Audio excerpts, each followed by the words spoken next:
وہ آپ کو ڈھونڈتے ہیں، آپ کو دیکھنا چاہتے ہیں، وہ چاہتے ہیں کہ آپ یہیں پر رکیں، کیونکہ گاؤں میں صرف آپ ہی ان کے اپنے تھے۔ اب جب سے آپ شہر چلے گئے ہیں، انہیں یہاں پر اکیلاپن محسوس ہوتا ہے اور وہ آپ کو دیکھنے کو ترس جاتے ہیں۔ یہی وجہ ہے کہ وہ اکثر گاؤں میں بے چینی سے پھرتے ہوئے دکھائی دیتے ہیں اور لوگوں کو لگتا ہے کہ وہ کچھ ڈھونڈ رہے ہیں، وہ آپ کو ڈھونڈ رہے ہوتے ہیں، لیکن آپ انہیں کہیں نظر نہیں آتے۔ آپ کو چاہیے کہ اور کسی کے لیے نہ صحیح، اپنے والد کے لیے آپ واپس گاؤں آ جائیں تاکہ آپ کے والد کو سکون مل سکے۔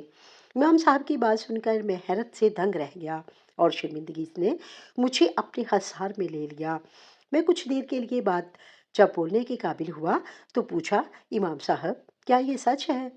ابا جی واقعی میری وجہ سے پریشان ہیں، بے چین پھرتے ہیں اور روتے ہیں؟ میری بے قراری سے پوچھنے پر امام صاحب نے آہستہ سے سر ہلایا اور کہنے لگے، بالکل یہی سچ ہے۔ آپ جب یہاں پر واپس لوٹ آئیں گے تو آپ کو خود اندازہ ہوگا کہ آپ کے والد صاحب بھی مطمئن ہو گئے ہیں اور وہ اب روتے بھی نہیں بلکہ مسکرانے لگے ہیں۔ امام صاحب کی بات میں اتنا یقین تھا کہ میں سوچ میں پڑ گیا اور پھر وہیں بیٹھے بیٹھے میں نے یہ فیصلہ کر لیا کہ میں واپس یہیں پر آؤں گا۔ میں نے بھی تو میٹرک تک یہیں پہ تعلیم حاصل کی تھی، بچوں کو بھی تو یہیں پہ پڑھاؤں گا اور پھر میٹرک کے بعد شہر میں کسی اچھے کالج میں داخلہ کروا دوں گا۔ ابھی یہاں پر ہی آنا بہتر ہے۔ میں یہ سوچ کر مطمئن ہو گیا اور ایک نئے عزم اور نئے ارادے کے ساتھ جب شہر پہنچا تو میرے چہرے پر چمکنے والی خوشی اور سکون کو دیکھ کر سمینا نے جب مجھ سے بے اختیار پوچھا، کیا بات ہے؟ آپ بہت مطمئن دکھائی دے رہے ہیں، گاؤں میں کچھ نیا ملا ہے کیا؟ اور پھر جب میں نے سمینا کو ساری بات کے بارے میں بتایا تو وہ بھی حیران رہ گئی اور کہنے لگی، میں سچ کہوں تو میں خود بھی شہر نہیں آنا چاہتی تھی، شروع سے گاؤں میں زندگی گزاری تھی اور گاؤں کی رہن سہن کی عادی تھی، میرا خود بھی یہاں پر دل نہیں لگتا تھا، لیکن آپ کی وجہ سے مجبور ہو گئی، یہاں پر چلی آئی۔ اب اگر آپ واپس گاؤں جانا چاہتے ہیں تو میں بہت خوش ہوں، آپ نے یقیناً ایک بہترین فیصلہ کیا ہے۔ سمینا کے اس طرح کہنے پر میرے دل سے ایک بھاری بوجھ اتر گیا، کیونکہ مجھے اس بات کا ڈر تھا کہ کہیں سمینا واپس گاؤں جانے سے انکار نہ کر دے، لیکن اس نے بھی میرے فیصلے پر اپنی مرضی کی مہر ثبت کی، تو میں اب خوش ہو گیا اور اپنے بچوں کو لے کر گاؤں واپس لوٹ آیا، اسی گاؤں میں جہاں پر میں نے اپنا بچپن گزارا تھا اور پل کر جوان ہوا تھا۔ وہاں پر میرے بچے آ کر بہت خوش تھے، کیونکہ وہ بھی گاؤں کے کھلے ماحول کے عادی تھے اور یہیں پر رہنا چاہتے تھے۔ مجھے اپنی غلطی سے ایک بہت بڑا سبق مل گیا تھا، میں اپنی جڑوں سے ہٹ گیا تھا۔ اب واپس جب وہاں پر پہنچا تو ہر چیز جیسے اپنی جگہ پر واپس آ گئی تھی۔ ابا جی کی قبر پر گیا تو ان کی قبر بالکل صاف ستھری حالت میں اس طرح موجود تھی جیسے کبھی اس میں سوراخ ہوا ہی نہ ہو، اور اب وہاں سے رونے کی آوازیں نہیں آ رہی تھیں۔ میں نے ابا جی سے معافی مانگی اور کہا، ابا جی مجھے معاف کر دیں، میں نے بہت بڑی غلطی کر دی۔ آپ کے اس دنیا سے چلے جانے کے بعد میری ہمت کم پڑ گئی تھی اور مجھ سے اس گاؤں میں رہا نہیں جا رہا تھا، لیکن اب میں نے سوچ لیا ہے کہ میں آپ کو اکیلا چھوڑ کر نہیں جاؤں گا، میں یہیں رہوں گا اور آپ کے سامنے موجود ہوں گا، مجھے معاف کر دیں۔ میں نے ابا جی سے معافی مانگی تو دل ایک دم اطمینان سے بھر گیا اور اس بات کا یقین ہونے لگا کہ ابا جی یقیناً مجھے معاف کر دیں گے اور میری اس غلطی کو درگزر کریں گے۔ میں بہت مطمئن دل سے گھر واپس لوٹ آیا جہاں پر میرے بچے میرے منتظر تھے، کیونکہ آج میں نے انہیں باغ میں لے کر جانا تھا جہاں پر منشی کے مطابق اس بار پھل معمول سے زیادہ لگا ہے، اور میں اپنے بچوں کو اپنے باغ کا پھل کھلانے کے لیے لے کر جا رہا تھا۔ سمینا بھی میرے ساتھ چلی آئی اور ان تینوں کے ساتھ جاتے ہوئے گاؤں کی گلیوں سے گزرتے ہوئے میرا دل مطمئن اور شاد تھا، کیونکہ اب مجھے اس بات کی امید تھی کہ گاؤں کا کوئی شخص مجھے یہ نہیں کہے گا کہ ابا جی پریشانی کی عالم میں گاؤں میں مجھے ڈھونڈ رہے تھے۔ اب میں یہی موجود تھا، ابا جی کی نظروں کے سامنے۔